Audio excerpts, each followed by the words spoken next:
What was your reaction to that trade when it was made? I was really shocked because you just don't trade one of the best receivers in football, a guy who's been a perennial All-Pro the last 3 or 4 years, still productive. He still has 2 or 3 years left on his contract.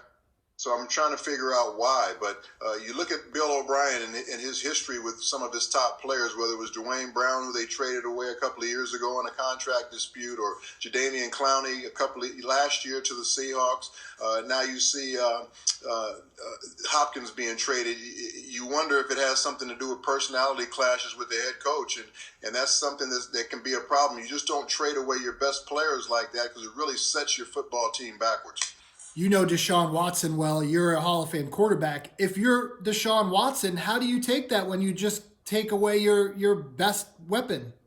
You know it's not something that Deshaun is happy about, but Deshaun's not one of those guys that's going to ever make any waves about anything. He's a very class guy, but I'm sure behind the scenes he's very disappointed that he had a weapon like that taken away from him, because as a quarterback, you're only as good as the weapons that are around you. And him and DeAndre have had a very, very good relationship since he's been there, and I'm sure he would have loved to see that relationship continue. And they're good friends off the field as well. So this is not a good time for Deshaun right now, I'm sure.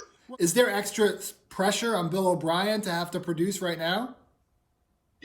What's happened with Bill is his team has gotten better each year. They went a step further in the playoffs this year, and he's been given so much power there as far as being general manager and head coach to make all the decisions that at this point he probably feels pretty comfortable that I can make these kind of moves and get away with them because our team did better than it's done in the last couple of years, and I've got all this power now. So he's kind of making this team the way he wants it to be his team, and that does put a little pressure on you if it doesn't work, because now they can take that power away from you very, very quickly. I've seen Mike Holmgren have that same power in Seattle, and when things didn't work out, they took that power away from him and just made him the head coach. So he'll definitely have to perform this year as a football team.